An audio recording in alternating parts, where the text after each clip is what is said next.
Evelyn Mercer's hands wouldn't stop shaking as the sheriff leaned across his desk, voice low and final. Ma'am, the man you married doesn't exist. That proxy certificate? It's legal, binding, and it ties you to someone the law won't go near. Outside, wind screamed through Black Hollow's frozen streets. She'd fled New York to escape one nightmare, a forced marriage to her stepbrother's business partner, only to discover she'd signed herself over to something worse, a mountain trapper, a rumored killer, a ghost with a real name, Cade Grayson, and he was waiting for her at the edge of the wilderness, whether she came willingly or not. If you want to see how far Evelyn's choice takes her, and whether she survives what's waiting in those mountains, stay with me until the end. Hit that like button and drop a comment with your city so I can see how far this story travels. The stagecoach lurched to a stop outside Black Hollow just after dawn, and Evelyn Mercer stepped into air so cold it felt like swallowing glass. Her boots hit frozen mud.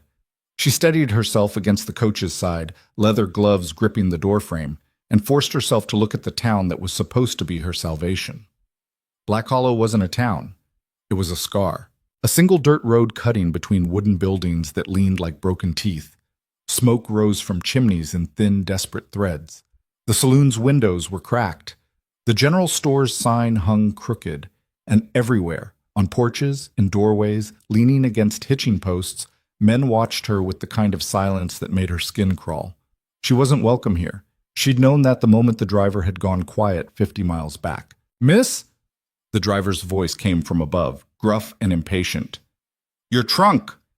Evelyn stepped aside as he dropped her single battered trunk into the mud with a thud that felt too final. Everything she owned. 2 dresses, a winter coat, undergarments, her mother's silver hairbrush, and the envelope containing the marriage certificate that had brought her 2,000 miles from New York into this frozen hellscape. The driver didn't meet her eyes. "Sheriff's office is that way." He jerked his chin toward a squat building with bars on the windows. "Good luck, ma'am." Then he climbed back onto the coach, snapped the reins, and left her standing alone in the street. Evelyn forced herself to breathe. She was 23 years old. She had $60 sewn into the lining of her coat, and she had no idea what she was doing. 6 months ago, her father had died. Heart failure, the doctor said, but Evelyn knew better. Richard Mercer had worked himself to death trying to keep his shipping business afloat, while his new wife, Evelyn's stepmother, Margaret, bled the accounts dry to fund her son's gambling debts. When the creditors came, there was nothing left, except Evelyn. Margaret's son, Thomas, had made his intentions clear within a week of the funeral. He'd arranged a marriage to Jonathan Aldridge, a railroad tycoon twice Evelyn's age, with a reputation for cruelty and 3 dead wives. The wedding was set for October. Evelyn had 2 choices, marry Aldridge or disappear. She chose disappearance. A classified ad in a frontier newspaper had seemed like madness at first. Rancher-seeking wife, proxy marriage available. Modest home, honest work, no questions asked. But the letters that followed, carefully written, respectful, promising safety, and a quiet life, had felt like a lifeline. She'd signed the proxy certificate in a New York courthouse with a judge who didn't care and a witness who looked bored. Legally, she was Mrs. Cade Grayson. She'd never seen his face. Now she was here, and the silence in the street was getting worse. Evelyn picked up her trunk, heavier than she remembered, and started walking toward the sheriff's office. Mud sucked at her boots, her breath fogged in the air. Behind her, she heard a door creak open. Footsteps. Low voices. She didn't look back. The sheriff's office was warmer, but not by much. A pot-bellied stove radiated weak heat in the corner. The man behind the desk didn't stand when she entered. Sheriff William Hollister was in his 50s, with a face like weathered leather and eyes that measured her the way a butcher measures meat. He leaned back in his chair, fingers laced across his stomach, and waited. Evelyn set her trunk down. "I'm looking for Cade Grayson." Hollister's expression didn't change. "You're the bride." It wasn't a question. "Yes." She reached into her coat and pulled out the envelope. "I have the certificate. The marriage was finalized by proxy in New York 3 weeks ago. I was told he'd meet me here." Hollister didn't take the envelope. He just stared at her, and something cold shifted in his eyes. "Ma'am," he said slowly, "do you know who Cade Grayson is?" Evelyn's throat tightened. He's a rancher. He wrote to me. He said, he's not a rancher. The words hit her like a fist. Hollister leaned forward, elbows on the desk. Cade Grayson is a trapper. Lives up in the Iron Fang Range, 20 miles north of here. Hasn't set foot in this town in over a year. The man you married, if you can call it that, is the kind of person decent folk cross the street to avoid. Evelyn's hands clenched around the envelope. That's not... He wrote to me. He said, I don't care what he said. Hollister's voice was flat. I care about what he is. And what he is, ma'am, is dangerous. Dangerous how? Hollister stood. He was taller than she'd expected, broad-shouldered, and when he moved around the desk, Evelyn had to fight the urge to step back.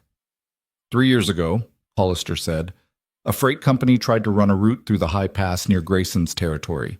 He ran them off, burned 2 wagons, hospitalized 4 men, said the route was his. Evelyn's stomach turned. Why wasn't he arrested? Because nobody wanted to ride up there and try. Hollister's gaze was steady. The man's built like a damn bear, ma'am. He's got scars all over him, knife fights, animal attacks, who knows what else. People around here say he's half savage. Some say he killed men during the war and never stopped. That's... Evelyn's voice cracked. That's just rumors. Maybe. Hollister shrugged. Or maybe you married a man who doesn't belong in civilized society. Either way, that certificate makes you his legal wife. If he wants you up in those mountains, there's not a damn thing the law can do to stop him. Evelyn felt the room tilt. This wasn't real. It couldn't be real. The letters had been kind. They'd talked about a ranch, about horses, about a quiet life away from the chaos of the East. Cade Grayson had written about needing a partner, someone who could handle frontier life but deserved better than loneliness. He'd never mentioned danger. He'd never mentioned violence. Where is he now? Evelyn's voice was barely audible. Hollister nodded toward the window. Probably watching us right now. Evelyn turned. Through the frosted glass, she could see the street, the same men loitering near the saloon, the same crooked buildings. And then, at the far end of the road, half hidden in the shadow of the trading post, a figure. Tall. Impossibly tall. He wore a heavy fur coat that made his shoulders look enormous. Dark hair fell past his collar. And even from a distance, even through the distortion of the glass, Evelyn could see his eyes. Storm gray. Unblinking. Fixed on the sheriff's office. On her. Her breath stopped. That's him, Hollister said quietly. That's your husband. Evelyn couldn't move. The man across the street didn't move either. He just stood there, patient and still, like a wolf waiting for prey to run. You've got a choice, ma'am. Hollister's voice was almost gentle now. You can walk out there, get in a wagon with him, and disappear into those mountains. Or you can stay here, and I'll wire New York. Tell them the marriage was a mistake. Get you on the next stage east. Evelyn's mind was screaming. Go back to New York. Back to Thomas. Back to Jonathan Aldridge and the wedding she'd fled. Or walk toward the man in the street who might be everything the sheriff said. And worse, her hands were shaking again. If I go back, she whispered, they'll force me into a marriage I don't want. I'll have no say, no choice. I'll spend the rest of my life as someone's property. Hollister was quiet for a long moment, then he sighed. At least you know what Aldridge is. You don't know what's waiting for you up in Iron Fang. Evelyn closed her eyes. He was right, she didn't know, but she knew what the alternative was. When she opened her eyes again, the man across the street was still there, still watching. She picked up her trunk. Thank you, Sheriff, she said quietly, but I made a choice when I signed that certificate. I'm going to see it through. Hollister didn't try to stop her. The cold hit her again the moment she stepped outside. The men on the street went silent. Evelyn forced herself to keep walking, boots crunching through frozen mud, trunk handle cutting into her palm. She stopped 10 feet away from him. Up close, Cade Grayson was worse than she'd imagined. He stood at least 6'4", maybe taller, with a frame that looked like it had been carved out of stone. The fur coat he wore, wolf pelt, she realized, only made him look more massive. His face was hard, all sharp angles and rough edges, with a scar running from his left temple down to his jaw. His hair was dark, tangled, too long, and his eyes were the coldest thing she'd ever seen. He didn't smile, didn't speak, Just looked at her the way a man looks at something he's bought and paid for. Evelyn's heart was slamming against her ribs. Say something, she thought. Say anything. But her throat wouldn't work. Finally, Cade moved.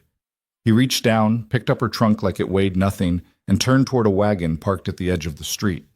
Then he stopped, looked back at her, waited. It took Evelyn a moment to understand. He was giving her a choice. She could walk to the wagon, or she could walk away. Her legs felt like they were made of water, but she moved. One step, then another. She climbed into the wagon. Cade set her trunk in the back, then climbed up beside her and took the reins. The wagon lurched forward. Black Hollow fell away behind them. Ungis. They rode in silence for over an hour. The road, if it could even be called that, cut north through a landscape that looked like the end of the world. Bare trees clawed at a sky the color of iron. Snow covered the ground in uneven patches, gray and frozen. The temperature kept dropping. Evelyn kept her hands tucked under her arms, trying to conserve warmth. Her coat wasn't thick enough. The wind cut through the wool like it wasn't even there. Beside her, Cade didn't seem to notice the cold. He drove the wagon with the kind of ease that came from years of practice, reins loose in his hands, gaze fixed on the trail ahead. He hadn't said a single word since they'd left town, hadn't looked at her, hadn't acknowledged her presence at all. Evelyn's fear was starting to give way to something sharper. Anger. "Are you going to tell me where we're going?" she said finally. Cade's jaw tightened, but he didn't answer. "Or are you just planning to drag me into the wilderness without a single word of explanation?" Still nothing. Evelyn's hands clenched into fists. "I signed a legal document. I came 2,000 miles based on letters you wrote. The least you can do is—" "I didn't write those letters." His voice was rough, low, like he didn't use it often. Evelyn went still. Cade didn't look at her. "My brother wrote them. Rowan. He thought I needed a wife, thought it'd—" He stopped, shook his head. "Doesn't matter. You're here now." Evelyn's chest went tight. "Your brother wrote the letters, sent the ad, handled the proxy paperwork." Cade's tone was flat. "I didn't know about any of it until 3 weeks ago when he showed me the certificate." "And you didn't think to—" Evelyn's voice cracked. "You didn't think to send word? To tell me the truth? Would you have come?" The question hung in the frozen air. Evelyn didn't answer. Because he was right. If she'd known the letters were fake, if she'd known the rancher didn't exist, she never would have signed the certificate, and she'd be on her way to marry Jonathan Aldridge right now. "The certificate's legal," Cade said. "Judge in Missoula confirmed it. You're my wife, whether either of us planned it or not." Evelyn felt sick. "So what happens now?" Her voice was barely audible. Cade finally looked at her. His eyes were still cold, but there was something else there now, something that might have been exhaustion. "We go to the cabin," he said. "You stay the winter. Spring comes, I'll take you to Missoula. You can file for annulment, head east, do whatever you want. Until then—" He turned back to the trail. "You're safer with me than you are anywhere else." "Safer?" Evelyn's laugh was bitter. "The sheriff said you're dangerous." "I am."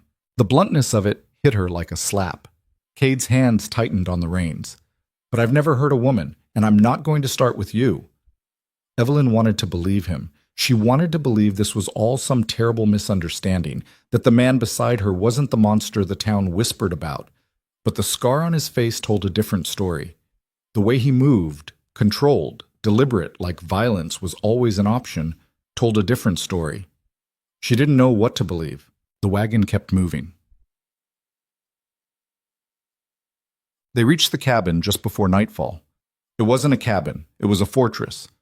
Set into the base of a rocky ridge, the structure was built from massive logs chinked with mud and moss. The roof was steeply pitched to shed snow.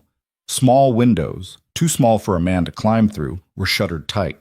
A stone chimney rose from the center, smoke already curling from the top. Rowan must have lit the fire earlier. Cade brought the wagon to a stop, set the brake, and climbed down.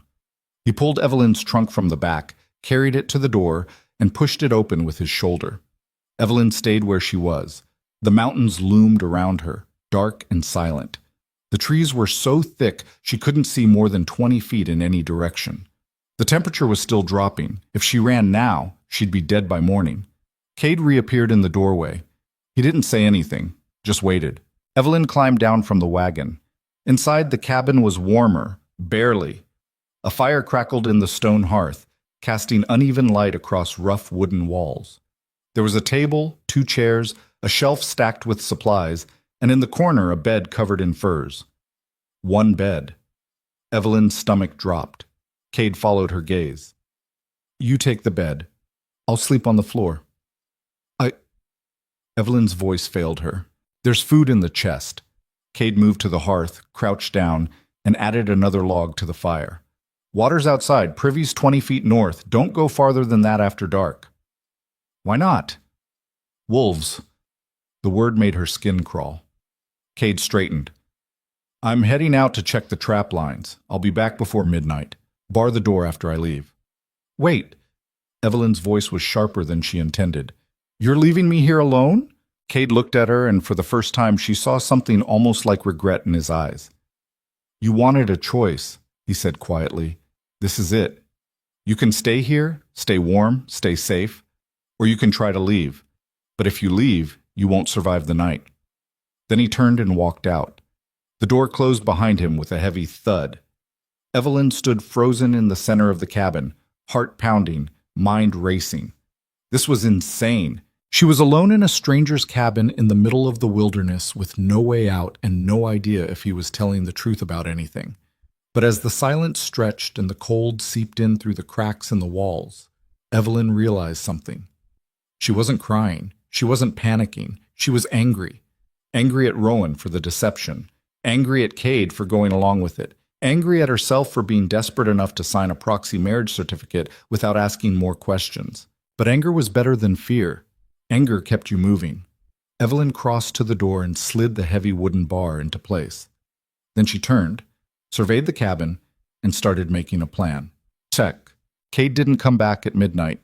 He came back 2 hours later, and when he pushed the door open, Evelyn was still awake. She'd spent the time exploring the cabin, taking inventory. The food chest held dried meat, beans, flour, coffee, and salt. The shelves had ammunition, rope, knives, and medical supplies. Bandages, a needle, and thread. A bottle of whiskey that was probably for wounds, not drinking. There were furs piled in the corner, traps hanging from nails on the wall, and a rifle propped beside the door. Everything about the space screamed survival. Cade stepped inside, shook snow from his coat, and stopped when he saw her sitting at the table. "You're still up," he said. "I had questions." Cade closed the door, barred it, and moved to the fire. He crouched down, warming his hands, and didn't look at her. "Ask. How long have you lived here?" 5 years. "Alone?" "Mostly." "What does mostly mean?" Cade was quiet for a long moment. Then he said, "Rowan comes up sometimes, stays a few weeks, leaves again. He doesn't like the isolation." "But you do." "I don't mind it." Evelyn leaned forward. "Why?" Cade finally looked at her. His face was unreadable. "Because people are worse than the wilderness." The words were simple, but the weight behind them made Evelyn's chest tighten. "What happened to you?" she asked quietly. Cade stood. "It's late. You should sleep." "I'm not tired." "Then pretend." He moved to the far corner, pulled a pile of furs onto the floor, and lay down with his back to her. The conversation was over. Evelyn sat at the table for another hour, watching the fire burn down, listening to the wind howl outside. Then she finally climbed into the bed, pulled the furs around her, and closed her eyes. Sleep didn't come, but somewhere in the early hours of the morning, as the cabin settled into silence and the cold pressed against the walls, Evelyn realized something. For the first time in 6 months, she wasn't afraid of being dragged back to New York. She was afraid of what staying in this place might turn her into. The days blurred together. Cade left before dawn every morning to check trap lines, chop wood, or hunt. Evelyn stayed in the cabin, learning how to keep the fire going, how to melt snow for water, how to cook beans and dried meat into something edible. They spoke rarely. When they did, it was functional. "We need more wood. The roof's leaking near the chimney. There's a cougar near the south ridge. Don't go that way." Evelyn hated it. Not the work, not the isolation, the silence. Because silence gave her too much time to think. About New York. About her father's funeral, about Thomas's smug smile when he'd told her the wedding to Aldridge was already arranged, about the choice she'd made, and about the man who barely acknowledged her existence. 2 weeks in, she snapped. Cade had just come back from the trap lines, snow crusted on his coat, a rabbit hanging from his belt. He dropped it on the table without a word and moved toward the fire. Do you ever plan to have an actual conversation with me? Evelyn's voice was sharp. Cade stopped, turned. About what? Anything. Evelyn stood. We're stuck here together for the entire winter. We're legally married, and you act like I'm not even here. You want me to talk? Yes. About what? Cade's tone didn't change. The weather? The traps? How many wolves I saw today? I want to know who you are. Evelyn's hands clenched at her sides. I want to know why the sheriff called you dangerous. I want to know why you live up here alone like you're hiding from the world. Cade's jaw tightened. I want to know, Evelyn continued, voice shaking now, if I made the worst mistake of my life coming here. The silence that followed was suffocating. Then Cade said, very quietly, You did. Evelyn's breath caught. Cade turned back to the fire. I'm not a good man, Evelyn. I've killed people. I've done things I can't take back. And yeah, I'm hiding up here because if I go back down to that town, someone's going to try to put a bullet in me. Maybe they'll succeed. Maybe they won't. Either way, you don't want to be tied to me. Then why didn't you tell Rowan to stop? Evelyn's voice cracked. Why didn't you refuse the marriage? Cade didn't answer. Evelyn crossed the cabin, stood in front of him, forced him to look at her. Why? His eyes met hers, and for the first time she saw something raw in them. Because I'm tired, he said. The words hung between them. Tired of what? Everything. Cade's voice was rough. Fighting, running, being alone. I thought... He stopped, shook his head. Doesn't matter what I thought. You're here. I'm not sending you back. And when spring comes, you'll leave. That's how this ends. Evelyn stared at him. Then, without thinking, she said, What if I don't want to leave? Cade went still. What if... Evelyn continued, voice steadier now. I want to stay. You don't. You don't know what I want. Cade's hands clenched into fists. Evelyn, I didn't come here because I thought it would be easy. Her voice was fierce now. I came here because I was out of options, but I'm still here. I'm still standing, and I'm not afraid of you. You should be. Why? Because you've killed people? Evelyn stepped closer. So has half the frontier. Because you're scarred and angry, and you live in the middle of nowhere? That doesn't make you a monster. That makes you human. Cade's eyes were locked on hers now, and the air between them felt electric. You don't know me, he said, voice low and rough. Then let me. For a long moment, neither of them moved. Then Cade turned away, shoulders tight, and walked out of the cabin into the snow. Evelyn stood alone by the fire, heart pounding, hands shaking. She'd pushed too hard, but she didn't regret it. Set. That night, Cade didn't come back until after midnight. When he finally walked through the door, snow caked on his coat and exhaustion written across his face, Evelyn was waiting at the table. He stopped when he saw her. I'm sorry, she said quietly. I shouldn't have... I was a soldier. Cade's voice cut through hers, flat and tired. Cavalry. Fought in the war. Did things I'm not proud of because I was told to. And when it was over, I came back here and realized I didn't know how to be anything else. Evelyn went still. Cade didn't look at her. He just stood by the door, staring at the floor. The scar on my face? Got that from a knife fight in a mining camp. The one on my ribs? Ambush in the mountains. I've hurt people who deserved it and people who didn't, and the only reason I'm still alive is because I'm meaner and harder to kill than anyone who's tried. He finally looked up, and his eyes were hollow. That's who I am, Evelyn. That's the man you married. Evelyn stood slowly. Then she crossed the cabin, stopped in front of him, and did something she'd never planned to do. She took his hand. Cade froze. Her fingers were small against his scarred, calloused palm, but she didn't let go. Thank you, she said softly. For telling me. Cade stared at her like she'd lost her mind. I'm not afraid of you, Evelyn repeated, and I'm not leaving. She let go of his hand, turned, and climbed into bed. Behind her, Cade stood in the center of the cabin for a long time. Then he moved to the fire, lay down on the furs, and closed his eyes. For the first time in years, the mountain man didn't feel completely alone. The blizzard hit 3 days later. Evelyn woke to a sound like the world was tearing itself apart. Wind screamed against the cabin walls with enough force to make the logs creak. Snow hammered the shutters in violent bursts. The temperature had dropped so low that frost crept across the inside of the windows in jagged white patterns. She sat up, pulling furs around her shoulders, and looked toward the fire. Cade was already awake. He stood by the door, one hand pressed against the wood, listening. "How bad is it?" Evelyn's voice was rough from sleep. "Bad." Cade didn't turn around. "We're not leaving this cabin for at least 2 days, maybe 3. Evelyn's stomach tightened. She'd lived through New York winters, but this was different. This was the kind of cold that killed people. Cade moved to the food chest, started pulling out supplies. "We need to ration. Storm like this, we could be snowed in for a week." "A week?" "Maybe longer." He set dried meat and beans on the table, counted them out with the precision of someone who'd done this before. "I've got traps out, can't check them until it clears, so whatever we've got here, that's what we're working with." Evelyn climbed out of bed, bare feet hitting the cold floor. She crossed to the table, looked at the meager pile of food, and felt her chest go tight. "Is this enough?" Cade's jaw worked. "It'll have to be." The first day wasn't terrible. They stayed close to the fire, rationed the food carefully, and avoided each other as much as 2 people could in a space barely 20 feet across. Cade sharpened knives, mended a torn fur coat, cleaned his rifle. Evelyn read from the single book she'd brought from New York, a collection of essays she'd read a dozen times already, and tried not to think about how trapped they were. But by the second day, the walls started closing in. The storm hadn't let up.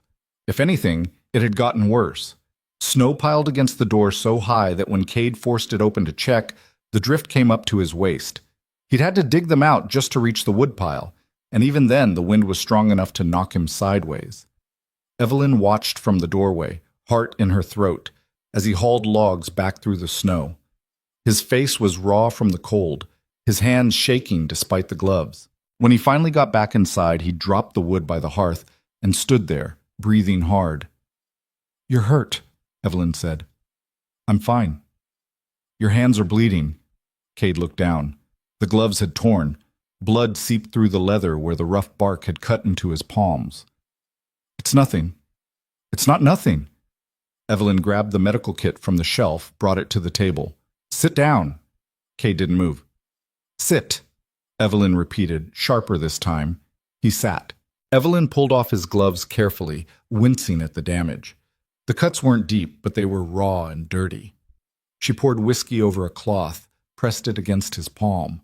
Cade hissed through his teeth. "Sorry," Evelyn muttered. She cleaned the wounds methodically, the way her mother had taught her years ago. "Wrap the bandage tight enough to stop the bleeding, but not so tight it cuts off circulation. Tie it off clean." When she finished, Cade flexed his fingers, testing the wrapping. "You're good at that," he said quietly. "My mother was a nurse during the cholera outbreak in New York." Evelyn's voice was distant. "She taught me before she died." Cade looked at her, and something shifted in his expression. "How old were you?" 12. He was quiet for a moment, then he said, "I'm sorry." Evelyn shrugged. It was a long time ago. But the weight of it still sat in her chest like a stone. By the 3rd day, the food was running low. Cade portioned out what was left, barely enough beans and dried meat for 2 more days if they stretched it. The coffee was gone, the flour was almost gone, and the storm showed no signs of stopping. Evelyn sat at the table, staring at her half-empty plate, and tried not to panic. "What happens if the storm doesn't break?" she asked. Cade was standing by the window, looking out at the wall of white beyond the shutters. "Then I go out anyway." "That's insane. It's survival." He turned to face her. "There's game out there. Deer, elk, maybe a mountain goat if I'm lucky. But I can't get to them if I'm stuck in here." "You'll freeze to death." "Maybe." Cade's tone was flat. "Or maybe I'll come back with enough meat to keep us alive until spring. Either way, we don't have a choice." Evelyn's hands clenched around her fork. "There's always a choice." "Not up here." Cade moved back to the fire, crouched down, added the last log. Up here. You do what you have to do, or you die. That's it. Evelyn wanted to argue, wanted to tell him there had to be another way, but she'd been in the mountains long enough now to know he was right. That night, the temperature dropped so low that the fire barely made a difference. Evelyn lay in bed, wrapped in every fur she could find, and still couldn't stop shivering. Her teeth chattered, her fingers were numb, and no matter how close she moved to the hearth, the cold seeped into her bones. Across the cabin, Cade was on the floor, motionless. Too motionless. "Cade?" Evelyn's voice was barely audible. No response. Her heart lurched. She threw off the furs, stumbled across the cabin, and dropped to her knees beside him. "Cade?" She shook his shoulder. "Cade? Wake up." He stirred barely. His face was pale, his lips faintly blue. Hypothermia. Evelyn's mind raced. She'd read about it, heard stories from travelers who'd lost fingers and toes to frostbite. If his core temperature dropped too low, she didn't let herself finish the thought. Instead, she grabbed every fur in the cabin, piled them on top of him, and then, because there was no other option, she climbed under the pile with him. Cade's eyes opened, unfocused. "What are you—" "Shut up!" Evelyn pressed herself against his side, trying to share what little body heat she had. "You're freezing. So am I. This is the only way we both survived the night." Cade tried to move away. "Evelyn, I said shut up." Her voice cracked. "I didn't come 2,000 miles just to watch you die on the floor because you're too stubborn to admit you need help." He went still. Slowly, carefully, his arm came around her shoulders. They lay there in the dark, tangled together under the furs, and waited for morning. Evelyn didn't sleep. She could feel Cade's heartbeat against her cheek, slow and steady, could feel the rise and fall of his chest, and somewhere in the long frozen hours before dawn, she realized something. She trusted him. It didn't make sense. She barely knew him. He was rough and scarred and dangerous, and the whole town thought he was a killer. But lying there in the dark, with the storm howling outside and the cold trying to kill them both, Evelyn knew one thing for certain. Cade Grayson would die before he let anything happen to her. When morning came, the storm had finally started to break. The wind was quieter. The snow had slowed to scattered flurries, and when Cade pushed the door open, the drift outside was manageable. He stood in the doorway, staring out at the white wilderness, and Evelyn saw the calculation in his eyes. "You're going hunting," she said. "Yeah." "How long will you be gone?" "However long it takes." Cade pulled on his coat, checked his rifle, loaded extra ammunition into his pockets. "Could be a few hours, could be all day. Don't open the door for anyone but me. There's no one else out here." "You'd be surprised." Cade's tone was grim. "Bar the door, keep the fire going. I'll be back before dark." Evelyn followed him to the door. "Cade?" He stopped, looked back. "Be careful." Something flickered across his face, surprise maybe, or something softer, but it was gone before she could name it. "Always am." Then he stepped into the snow and disappeared into the trees. Evelyn barred the door, fed the fire, and waited.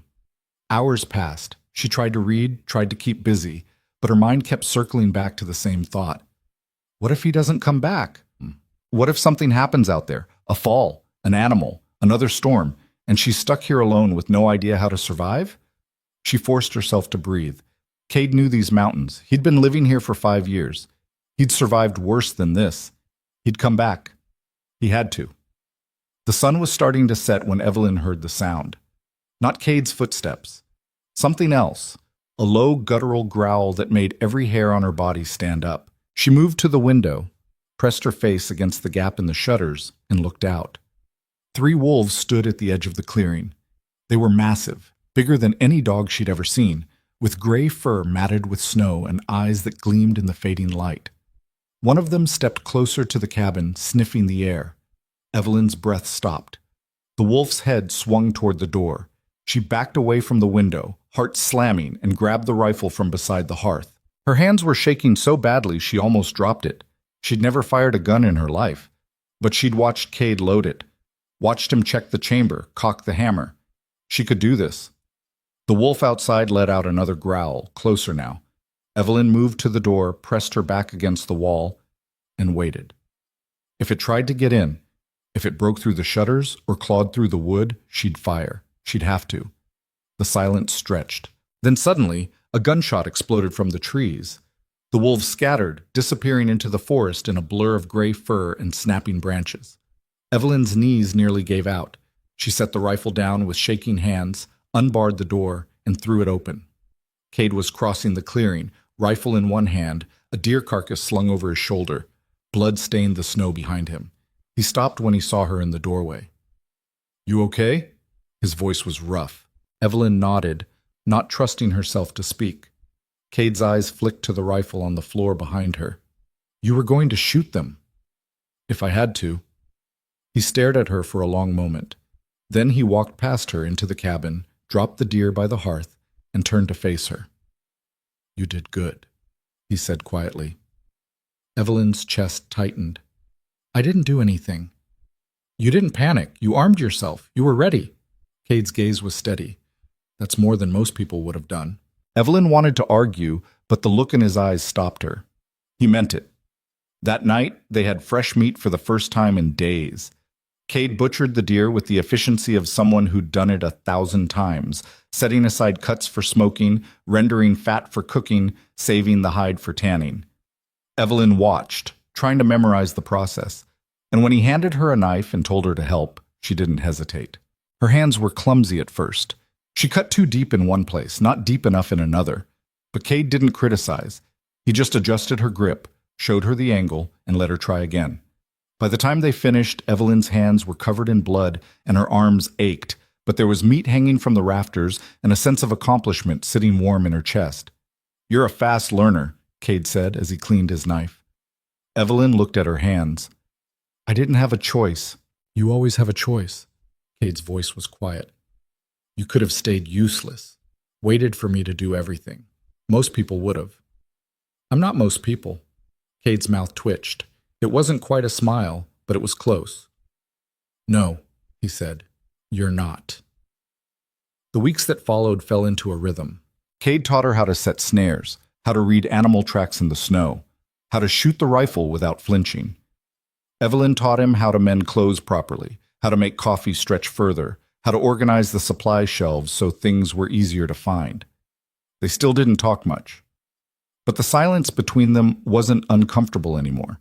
It was companionable. And then one morning, Evelyn woke to the sound of voices outside. She sat up, heart pounding, and looked toward the door. Cade was already on his feet, rifle in hand, moving toward the window. "Who is it?" Evelyn whispered. Cade's jaw was tight. "Trouble." He moved to the door, unbarred it, and stepped outside. Evelyn grabbed her coat and followed. 3 men stood in the clearing. The one in front was tall and lean, with a cruel smile and a deputy's badge pinned to his coat. The other 2 looked like hired muscle, thick-necked, mean-eyed, the kind of men who enjoyed hurting people. The deputy's smile widened when he saw Evelyn. "Well, well," he said. "So the rumors are true. Grayson really did get himself a wife." Cade's voice was cold. "State your business, Kern." Deputy Kern's eyes slid over Evelyn in a way that made her skin crawl. "Just checking in, making sure everything's legal up here." "It's legal." "Is it?" Kern took a step closer. "See, we heard some interesting things. Heard you married this little lady by proxy. Heard she came all the way from New York without knowing what she was getting into." His gaze locked on Evelyn. "That true, sweetheart?" Evelyn's hands clenched. "I knew exactly what I was doing." "Did you?"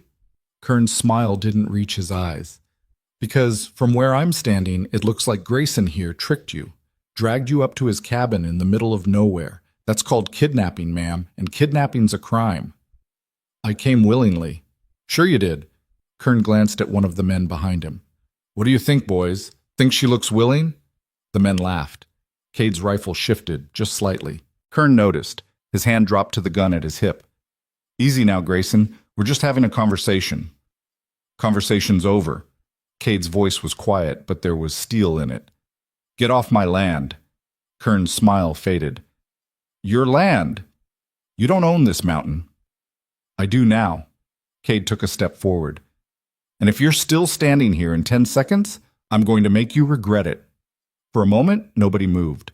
Then Kern's hand twitched toward his gun. Evelyn didn't think. She grabbed Cade's arm, stepped between him and the deputies and said, "We're married, legally. The certificate was filed in Missoula. If you have a problem with that, take it up with the judge." Kern stared at her. Then he laughed. "You've got guts, I'll give you that." He looked at Cade. "But guts won't keep you safe up here forever, Grayson. You remember that." He turned, jerked his head at the other men, and they mounted their horses. As they rode away, Kern called back over his shoulder, "Enjoy the winter, sweetheart. Hope it's worth it." Evelyn stood frozen until the sound of hoofbeats faded into the trees. Then her legs gave out. Cade caught her before she hit the ground. "Easy," he said, voice low. "You're okay." "I'm not okay." Evelyn's voice was shaking. "Those men, they weren't going to do anything." Cade's arms were solid around her. "Not with me here." "What if you hadn't been here?" Cade's jaw tightened. "I was." Evelyn pulled back, looked up at him. "Why did they come? What do they want?" Cade didn't answer right away. Then he said, very quietly, "They want me gone." "Why?" "Because I know too much." Cade's eyes were dark. "Kern and the sheriff, they're running something. I don't know what yet, but it's dirty, and they don't want witnesses." Evelyn's chest went tight. "Then why don't you leave? Go somewhere they can't find you?" "Because this is my home," Cade's voice was fierce, "and I'm done running." He turned, walked back toward the cabin. Evelyn followed, mind racing. She'd thought the mountain was dangerous because of the cold, the wolves, the isolation. She hadn't realized the real danger was human. That night, Cade didn't sleep. He sat by the window, rifle across his lap, watching the darkness. Evelyn lay in bed, staring at the ceiling, and knew things had changed. The fragile peace they'd built was cracking, and when it finally shattered, blood was going to follow. 2 days after the deputies left, Cade started disappearing for longer stretches. He'd leave before dawn and come back after dark, exhausted and covered in snow. When Evelyn asked where he'd been, he gave one-word answers: trap lines, hunting, scouting. She knew he was lying, or at least not telling her everything. The tension in his shoulders, the way his eyes kept darting to the windows, the fact that he now slept with the rifle within arm's reach, it all pointed to something deeper, something he wasn't ready to tell her. On the third night, Evelyn decided she was done waiting. Cade came through the door just past midnight, snow-crusted on his coat, moving like every muscle hurt. He shrugged off the fur coat, hung it by the fire, and started toward the corner where he slept. "Where were you?" Evelyn's voice cut through the silence. Cade stopped. "Out." "That's not an answer." "It's the only one I've got." Evelyn stood from this table, crossed her arms. "You've been gone for 16 hours. You didn't check the trap lines. I checked them myself this afternoon. You didn't hunt. There's no blood on you, no game. So where the hell were you?" Cade turned slowly. His face was unreadable in the firelight. "You went to the trap lines alone?" "Don't change the subject." "Evelyn, those lines are 2 miles through rough terrain. If you'd gotten hurt, aqua." "I didn't get hurt." Her voice was sharp. "And I'm not some delicate flower who needs protecting every second. I can handle myself." "I know you can." "Then stop treating me like I can't." Evelyn stepped closer, anger rising in her chest. "Stop disappearing without explanation. Stop keeping secrets. We're supposed to be in this together, aren't we?" Cade's jaw tightened. "You don't want to be in this. That's not your decision to make." "Yes, it is." Cade's voice went hard. "You're here because you had nowhere else to go. I get that. But you don't owe me anything, Evelyn. When spring comes, you're leaving. Until then, my job is to keep you alive. That's it." "Your job?" Evelyn's laugh was bitter. "Is that what I am to you? A job?" Cade didn't answer. The silence stretched between them, heavy and suffocating. Then Evelyn said very quietly, "I thought we were past this." "Past what?" "The part where you pretend you don't give a damn about anything." Her voice shook. "The part where you act like you're some kind of monster who doesn't deserve basic human connection." Cade's hands clenched into fists. "Maybe I don't." "Bullshit." Evelyn stepped closer, close enough to see the exhaustion etched into his face. "You think I haven't noticed? The way you make sure I eat before you do? The way you give me the warmest furs and sleep on the floor even when it's freezing? The way you taught me to shoot so I could protect myself if something happened to you? That's not nothing." Evelyn's eyes burned. That's you caring whether I live or die. So don't stand there and tell me this is just a job. Cade stared at her, something raw and painful flickering across his face. Then he turned away. You should get some sleep. Cade, I said get some sleep. His voice was rough, final. Evelyn stood there for another moment, fists clenched, throat tight. Then she climbed into bed and turned her back to him. But she didn't sleep, and neither did he. The next morning, everything changed. Evelyn woke to find Cade already gone. No note, no explanation, just an empty cabin and a fire burning low in the hearth. She fed the fire, made coffee from the dregs they had left, and tried not to think about the fight. 3 hours passed, then 4. By noon, the knot in Evelyn's stomach had grown into full-blown dread. Something was wrong. Cade never stayed out this long without telling her. Even when he was angry, even when they weren't speaking, he always made sure she knew when he'd be back. Evelyn pulled on her coat, grabbed the rifle, and stepped outside. The sky was gray, heavy with the promise of more snow. The trees were silent, no birds, no wind, just an oppressive quiet that made her skin crawl. She started walking toward the trap lines, following the path Cade had shown her weeks ago. Her boots crunched through the snow. Her breath fogged in the frozen air. And with every step, the dread grew worse. She found the first trap empty. The second was sprung but empty. The third, blood. Evelyn's heart stopped. Dark red stained the snow in a wide pool, already starting to freeze. The trap had been triggered, but whatever had been caught was gone, dragged away judging by the furrow in the snow leading into the trees. Evelyn's hand shook as she raised the rifle. Cade? Her voice came out hoarse. Cade, if you're out here... A sound, faint, distant, a low groan. Evelyn ran. She crashed through the underbrush, branches tearing at her coat, snow flying up around her boots. The sound came again, closer now, and she followed it into a small clearing ringed by pine trees. And there he was. Cade lay crumpled against the base of a tree, one hand pressed to his side, blood seeping between his fingers. His face was pale, lips tinged blue, eyes half closed. Evelyn dropped to her knees beside him. Oh my God, Cade! Cade, look at me! His eyes opened, unfocused. Evelyn? I'm here. Her hands hovered over the wound, shaking. What happened? Who did this? Ambush. Cade's voice was weak.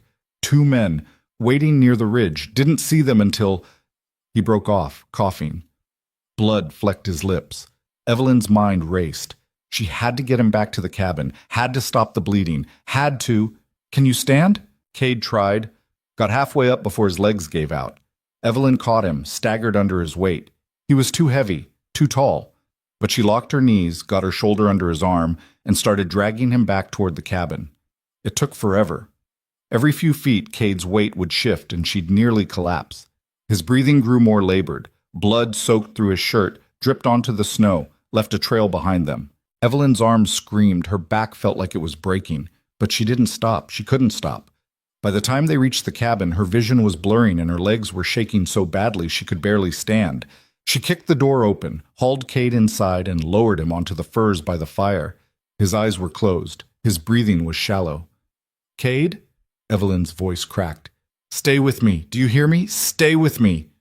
No response. Evelyn's hands were shaking as she grabbed the medical kit, dumped it on the floor beside him. Bandages, whiskey, needle and thread. She'd done this once before, on his hands, minor cuts. This wasn't minor. She pulled his shirt open. The wound was high on his left side, just below the ribs. A bullet hole. The entry wound was small, but the blood... There was so much blood. Evelyn pressed a cloth against the wound, applying pressure the way her mother had taught her. Come on, Cade. Don't you dare die on me. His eyes fluttered open. Evelyn, shut up. Save your strength. Tears were streaming down her face now, hot against her frozen cheeks. I'm going to get the bullet out. It's going to hurt. A lot. But I need you to stay conscious, okay? Can you do that? Cade's hand found hers, squeezed weakly. Yeah. Evelyn poured whiskey over her hands, then over the wound. Cade's whole body jerked, a strangled sound escaping his throat. I'm sorry. I'm so sorry. Evelyn grabbed the knife from the medical kit, held it over the fire until the blade glowed, then positioned it over the wound. This is going to be worse. I need you to hold still. She didn't give him time to prepare. She cut. Cade's scream tore through the cabin. His body arched off the floor, muscles rigid, and Evelyn had to use her weight to hold him down as she worked. The wound was deeper than she'd thought. The bullet had lodged near the bone. Her hands were slick with blood. The knife kept slipping, and Cade's screams turned into hoarse, broken sobs that made her chest feel like it was being ripped apart. "Almost there," she gasped. "Almost." The blade hit metal. Evelyn dropped the knife, grabbed the needle nose pliers from the kit, and slid them into the wound. Cade's scream cut off abruptly. His eyes rolled back. He'd passed out. Evelyn worked faster. She gripped the bullet, felt it shift, and pulled. It came free with a wet, horrible sound. She threw it aside, grabbed the needle and thread, and started stitching. Her hands were shaking so badly she had to stop twice to steady herself. The stitches were crude, uneven, but they held. When she finished, she wrapped the wound in clean bandages, tied them tight, and sat back on her heels. Cade's chest was still rising and falling. He was still breathing. Evelyn pressed her hands to her face and sobbed. For 3 days, Cade drifted in and out of consciousness. Fever set in on the second day. His skin burned to the touch, and he thrashed in his sleep, muttering words Evelyn couldn't understand. She kept cold compresses on his forehead, forced water between his lips when he woke, and changed the bandages every few hours. The wound wasn't infected, at least not yet, but it was bad. On the third night, his fever broke. Evelyn was dozing beside him, head resting on her arms, when she felt his hand on her shoulder. Her eyes snapped open. Cade was looking at her, pale and exhausted but conscious. "Hey," he said, voice rough. Evelyn's throat closed up. "Hey, you saved my life." "Don't." Evelyn's voice shook. "Don't thank me. You wouldn't have been out there if it weren't for me. That's not—" Cade stopped, coughed.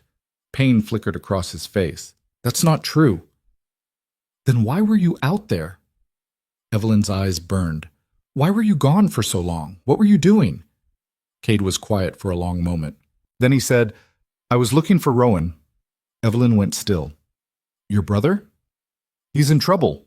Cade's jaw tightened. "Got mixed up with the wrong people. Stagecoach robbery gang tied to Kern and the sheriff. Rowan didn't know what he was getting into. By the time he figured it out, it was too late." "So you've been protecting him?" "Trying to." Cade's voice was bitter.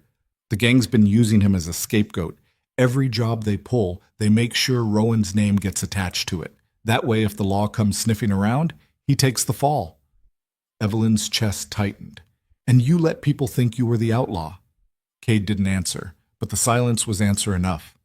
"That's why the town hates you," Evelyn said quietly. "That's why the sheriff wants you gone, because you know the truth." "Yeah." Cade's eyes closed. "And now they know I'm not backing down." "So they tried to kill you." "They'll try again." Evelyn's hands clenched into fists. "Then we leave. We take Rowan, and we go somewhere they can't find us." "There's nowhere they can't find us." Cade looked at her, and the exhaustion in his eyes was bone deep. "This is the frontier, Evelyn. The law doesn't reach up here. Men like Kern and Hollister, they make the rules. And if you run, they just hunt you down. Then what do we do?" Cade was quiet for a long moment. Then he said, "We fight." Over the next week, Cade healed slowly. The wound was still painful, but the stitches held and the fever didn't return. He started moving around the cabin again, though Evelyn could see the way he favored his left side, the way his face went tight when he bent or twisted wrong. She didn't push him, but she didn't stop asking questions either. "Where's Rowan now?" she asked one evening as they sat by the fire. "Hiding." Cade was sharpening his knife, the rhythmic scrape of steel on stone filling the silence. "There's a line shack about 10 miles east. He's been staying there, keeping his head down." "Have you seen him since you were shot?" "No." Cade's jaw tightened. "Can't risk leading Kern's men to him. So he doesn't even know you're hurt. He'll figure it out." Evelyn stared at him. "You're bleeding for him, nearly died for him, and he doesn't even know." "That's how it works." Cade didn't look up from the knife. "He's my brother. I protect him. End of story." "That's not—" Evelyn stopped, took a breath. That's not fair to you. Life's not fair. I know that. Evelyn's voice was sharper now. But you're not responsible for his mistakes.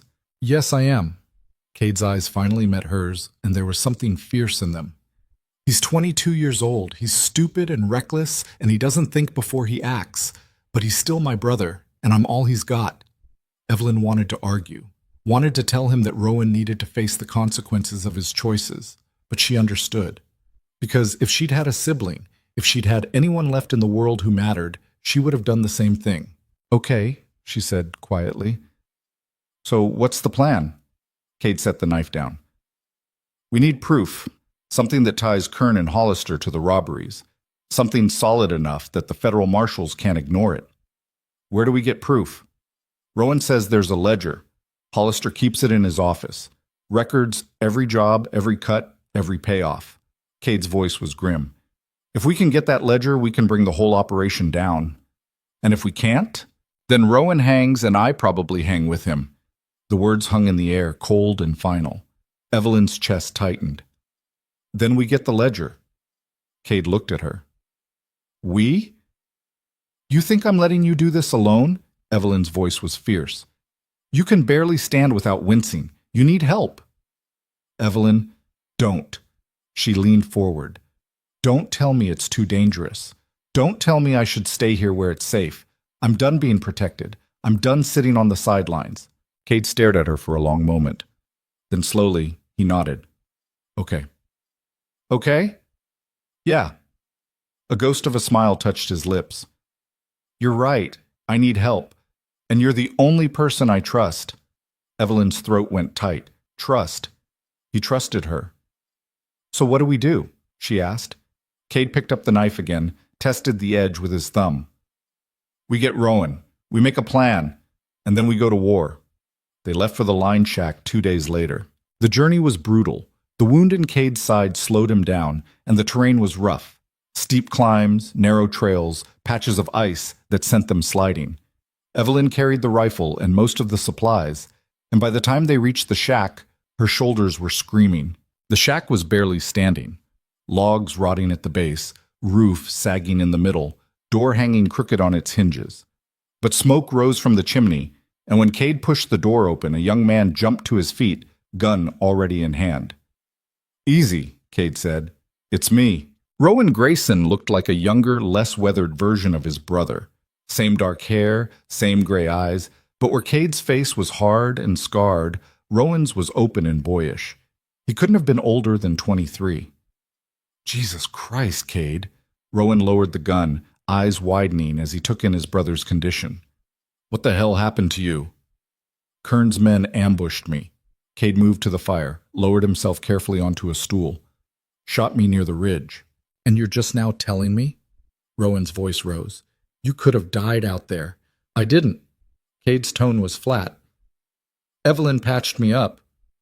Rowan's gaze swung to Evelyn standing in the doorway, and his expression shifted to something like surprise.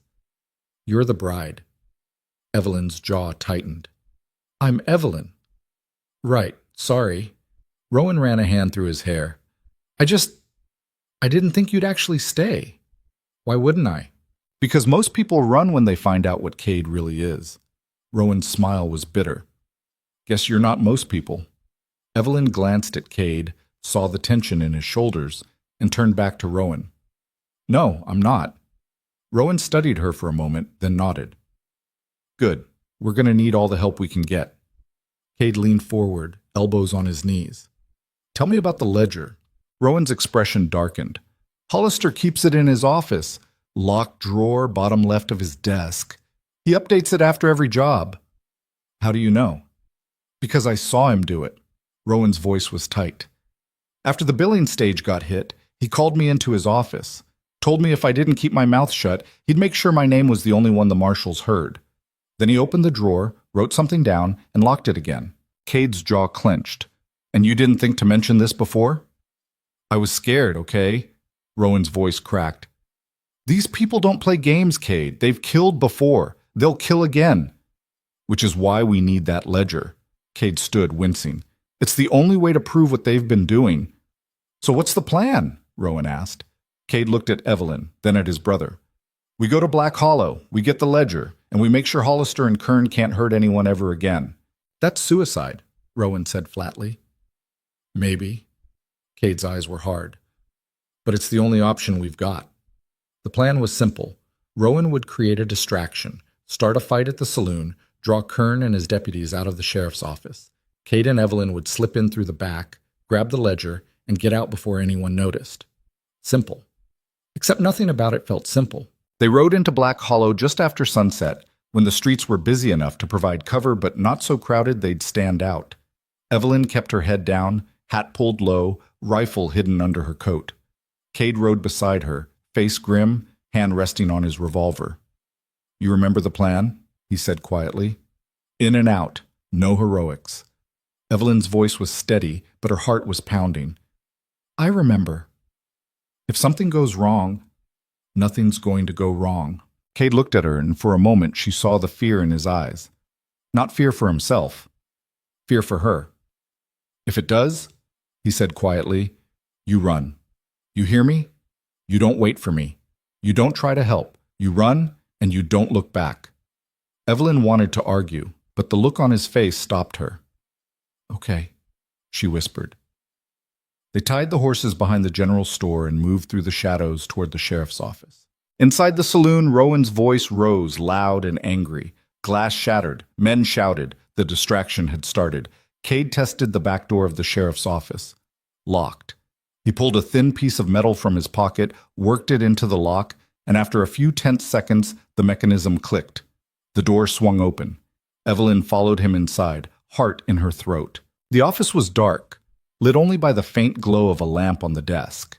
Cade moved to the desk, crouched down, and pulled open the bottom drawer. Locked. He swore under his breath, reached for the lockpick again. The front door opened. Evelyn's blood went cold. Footsteps. Heavy. Slow. Someone was in the office with them. Cade's hand went to his gun, but Evelyn grabbed his wrist, shook her head. If he fired, the whole town would hear. They had to stay hidden. The footsteps moved closer. Evelyn pressed herself against the wall, barely breathing, and watched as a shadow fell across the floor. Deputy Kern stepped into the lamplight. He stopped, looked around. Then his gaze landed on the open back door. His hand dropped to his gun. I know you're here, Grayson, Kern said, voice cold.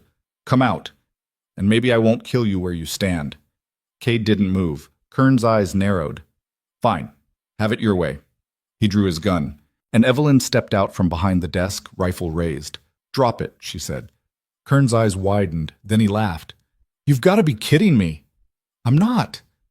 Evelyn's hands were shaking, but her voice was steady. Drop the gun, now. Kern's smile faded. You don't have the guts to pull that trigger, sweetheart. Try me. For a moment, nobody moved. Then Kern's gun hand twitched, and Cade exploded from the shadows. He hit Kern like a freight train, slamming him against the wall hard enough to crack the plaster. The gun flew from Kern's hand, skittered across the floor. Kern swung wildly. His fist connected with Cade's wounded side. Cade's face went white, but he didn't let go. He drove his knee into Kern's stomach, slammed his head against the wall once, twice, and the deputy crumpled. Cade staggered back, breathing hard, one hand pressed to his side. Blood seeped through his shirt. The stitches had torn. Cade, Evelyn started forward. The ledger, Cade gasped. Get the ledger. Evelyn grabbed the lockpick from the floor, jammed it into the drawer, and twisted. The lock gave. She yanked the drawer open, grabbed the leather-bound ledger inside, and shoved it under her coat. Got it. Let's go. They ran. Out the back door, through the alley, into the chaos of the street where Rowan was still fighting two men outside the saloon. Rowan! Cade shouted. Rowan looked up, saw them, and drove his elbow into the nearest man's face. Then he ran. They made it to the horses, mounted in a blur of movement, and rode. Behind them, shouts rose. Gunfire cracked. But they didn't stop. They rode into the darkness, into the mountains, and didn't look back. They didn't stop riding until the horses were spent and Cade was swaying in the saddle. Evelyn pulled her mare alongside his. We need to stop. You're bleeding again. We can't. Cade's voice was strained. They'll be coming after us. And they'll catch us if you pass out and fall off that horse. Evelyn grabbed his reins. There, that outcropping. We can take cover, rest for an hour. Rowan rode up beside them, face tight with worry. She's right. You look like hell, Cade. I'm fine. You're not fine. Evelyn's tone left no room for argument. You're bleeding through your shirt and you can barely sit straight. We stop. Now. Cade looked like he wanted to argue, but his body gave out before his stubbornness could. He nodded, just barely, and let Evelyn lead them toward the rocks. The outcropping provided decent shelter from the wind and hid them from the trail below. Evelyn helped Cade down from his horse, and he collapsed against the rock face, breathing hard. She pulled his coat open, lifted his shirt, and her stomach dropped. The bandages were soaked through. Blood seeped from the wound where the stitches had torn. His skin was pale, clammy. Rowan, I need the medical kit, Evelyn said, keeping her voice steady. Rowan dug through the saddlebags, found the kit, and handed it over. How bad? Bad enough. Evelyn cut away the old bandages, examined the wound. 3 stitches had pulled free completely. I need to restitch it. Cade, can you hear me? His eyes were half closed. Yeah. This is going to hurt. Always does. Evelyn threaded the needle with shaking hands, no fire to sterilize it, no whiskey to numb the pain. Just her, the needle, and the wound that wouldn't stop bleeding. She worked quickly. Cade's jaw clenched so hard she thought his teeth might crack, but he didn't make a sound. Rowan held the lamp close, lighting the work, his face pale. When Evelyn tied off the last stitch, she wrapped fresh bandages around Cade's ribs and sat back on her heels. That'll hold, but you need real rest. Days, not hours. Don't have days? Cade's eyes opened, focused on her. They'll be tracking us. We need to keep moving. To where? Rowan asked. We can't go back to the cabin. That's the first place they'll look. Missoula. Cade pushed himself upright, wincing. There's a federal marshal stationed there. We get him the ledger. He'll have to act. That's 3 days' ride, Evelyn said.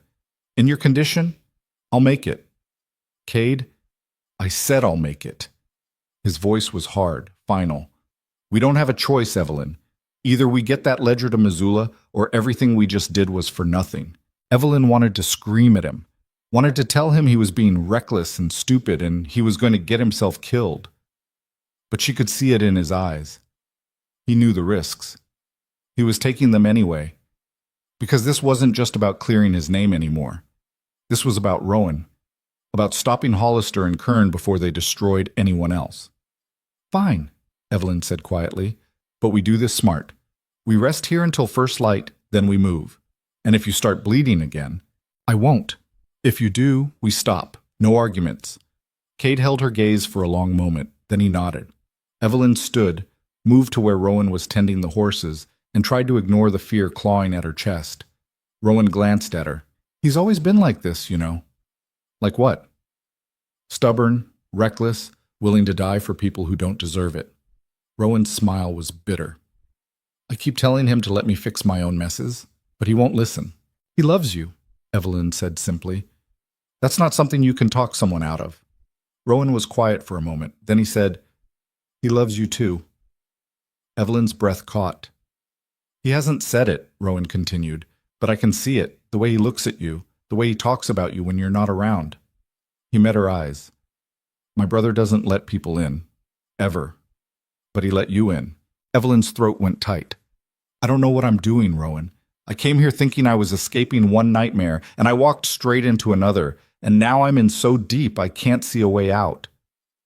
You love him. It wasn't a question. Evelyn looked back at Cade, slumped against the rocks, exhausted and hurting, and still somehow ready to keep fighting. Yeah, she whispered. I do. Then that's enough. Rowan's voice was quiet. Because he's never had anyone fight for him before. Not the way you do. Evelyn wiped her eyes quickly, turned away before Rowan could see the tears. They couldn't afford weakness right now. They couldn't afford anything except survival. They rode out at dawn. Cade was pale but upright, gripping the reins with white-knuckled determination. Evelyn stayed close, watching for signs he was about to collapse. Rowan took point, leading them through narrow trails and hidden passes that kept them off the main roads. The first day passed without incident. The second day, they spotted riders in the distance. How many? Cade's voice was low. Rowan shaded his eyes, counting. 4, maybe 5. Too far to tell if it's Kern's men. Assume it is. Cade turned his horse toward a dense section of forest. We go through the timber. Stay quiet. They pushed into the trees, branches scraping against their coats, horses picking their way carefully over fallen logs and hidden roots. Behind them, the sound of hoofbeats grew louder, then closer. Evelyn's heart hammered. She glanced back, saw movement through the trees. The riders were following them. Cade, she hissed. I know. His jaw was tight. Keep moving. Don't stop. They urged the horses faster, weaving through the trees, trying to put distance between themselves and the pursuit. But the riders were gaining. Rowan pulled his horse alongside Cade's. There's a gorge up ahead. Bitter Gorge. If we can make it across the bridge before they catch us, then we blow the bridge, Cade finished. Cut off pursuit. That's insane, Evelyn said. What if we don't make it across in time? Then we fight. Cade's eyes were hard. Either way, we're not letting them take that ledger. They broke from the trees onto a narrow trail that hugged the edge of a massive gorge. The drop was dizzying, hundreds of feet straight down to jagged rocks and a ribbon of white water below. The bridge was ahead, old, wooden, held together with rope and hope. Behind them, gunfire cracked. A bullet whined past Evelyn's head. Go, Cade shouted. They spurred the horses onto the bridge. The wood groaned under their weight, swaying violently. Evelyn gripped the reins so hard her hands ached, eyes fixed on the far side. Halfway across, Rowan's horse stumbled. The bridge lurched. Rowan grabbed for the rope railing, and for one horrible moment Evelyn thought he was going to fall. But he held on, righted himself, kept moving. They made it to the far side just as the riders reached the bridge. Cade dismounted, pulled a knife from his belt, and started sawing at the ropes holding the bridge in place. Cade, they're coming! Evelyn's voice rose. I know! The first rope snapped. The bridge sagged. Rowan, the other side! Rowan jumped down, ran to the opposite anchor point, and started cutting. The riders were on the bridge now, shouting, urging their horses forward. The second rope snapped. The bridge tilted violently. One of the horses reared, panicked. Its rider fell, crashed through the rotten wood, and plummeted into the gorge, screaming. The other riders tried to turn back, but it was too late. Rowan severed the last rope. The bridge collapsed. Men and horses tumbled into the void, their screams cutting off abruptly as they hit the rocks below. Evelyn turned away, stomach heaving. Cade stood at the edge, breathing hard, watching the wreckage. Then he turned, grabbed the reins of his horse, and mounted. Let's go. They rode in silence for the next hour. Evelyn's hands wouldn't stop shaking. She kept seeing the men falling, kept hearing their screams. She'd never watched anyone die before. You okay? Rowan's voice was quiet. Evelyn shook her head. No. First time's the hardest. There shouldn't be a first time. Her voice cracked. I shouldn't have to watch people die. This whole thing, it's insane. I know. Rowan looked away. And it's my fault. If I hadn't been stupid enough to get involved with those men, it's not your fault. Evelyn's voice was fiercer than she intended. Hollister and Kern, they're the ones running this. They're the ones who shot Cade, who tried to kill us. You made a mistake, but they're the monsters. Rowan was quiet for a long moment. Then he said, Thank you. For what? For not hating me. Evelyn looked at him, young, scared, trying so hard to be brave, and felt something shift in her chest. Your family, she said quietly. I don't hate family. Rowan's eyes went bright. He looked away quickly, but Evelyn saw the emotion there. They reached Missoula 2 days later, exhausted and hungry and barely holding together. Cade had made it, but just barely. He was running on willpower alone, his face gray, his movements slow and careful. Evelyn had rewrapped his wound 3 times during the journey, and each time there was less blood, but she knew he was reaching his limit. The federal marshal's office was a small building on the edge of town, marked by a weathered sign and an American flag hanging limp in the still air. They tied the horses outside and walked in. The marshal was a lean man in his 50s with sharp eyes and a skeptical expression. He looked up from his desk as they entered, took in their appearance, dirty, bloodied, armed, and his hand moved toward the gun at his hip. Easy, Cade said. We're not here to cause trouble. Then what are you here for? The marshal's voice was flat. Evelyn pulled the ledger from inside her coat and set it on the desk. We're here to report corruption in Black Hollow. Sheriff William Hollister and Deputy Marcus Kern have been running a stagecoach robbery operation for the past 2 years. This ledger contains records of every job, every payment, and every name involved. The marshal's eyes flicked to the ledger, then back to them. And who are you? I'm Cade Grayson. This is my brother Rowan and my wife Evelyn. Cade's voice was steady despite the exhaustion. Hollister's been framing my brother for the robberies. They tried to kill me when I started asking questions. We stole this ledger from Hollister's office 3 days ago. The marshal opened the ledger, scanned the pages, and his expression darkened. This is detailed, he said slowly. Dates, locations, amounts stolen, names of everyone involved. He looked up. If this is real, it's real, Rowan said. I was there for half of these jobs. Hollister forced me to participate, then threatened to pin everything on me if I talked. The marshal studied Rowan for a long moment. Then he closed the ledger and stood. I'm going to need statements from all 3 of you, and then I'm riding to Black Hollow with a warrant for Hollister's arrest. He won't come quietly, Cade said. I don't expect him to. The marshal's smile was grim. But that ledger gives me enough ammunition to bring in federal backup. Hollister's reign is over. Relief crashed over Evelyn so hard her knees nearly buckled. It was over. They'd done it. The marshal took their statements, locked the ledger in his safe, and arranged for them to stay at a boarding house while he assembled a team to ride to Black Hollow. Evelyn helped Cade up the stairs to their room, got him into bed, and redressed his wound one more time. You need a real doctor, she said quietly. I'll see one tomorrow. Cade's eyes were already closing. Right now I just need sleep.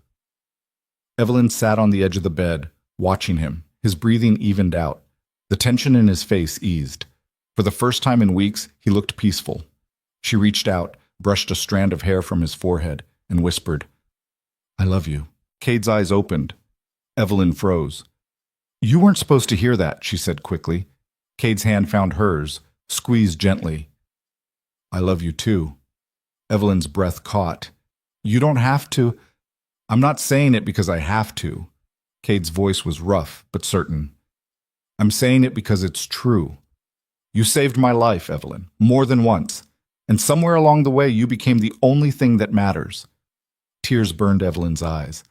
I don't know how to do this. Do what? Love someone like this. Love someone so much it terrifies me. Cade pulled her down beside him, wrapped his arm around her shoulders. Then we'll figure it out together. Evelyn pressed her face against his chest and let herself cry. Not from fear, not from exhaustion, from relief. Because for the first time since she'd stepped off that stagecoach in Black Hollow, she wasn't alone anymore. The marshal rode out 2 days later with 6 federal deputies and a warrant for Sheriff Hollister's arrest. Cade wanted to go with them. Evelyn refused to let him. You can barely walk without wincing, she said flatly. You're staying here. Evelyn, no. Her voice was sharp. You've done enough. Let the marshals handle it. Rowan sided with Evelyn, and together they managed to keep Cade in Missoula while the law rode north. They waited 3 days. On the 4th day, the marshal returned. He walked into the boarding house looking exhausted but satisfied, and when he saw them waiting in the common room, he nodded. It's done.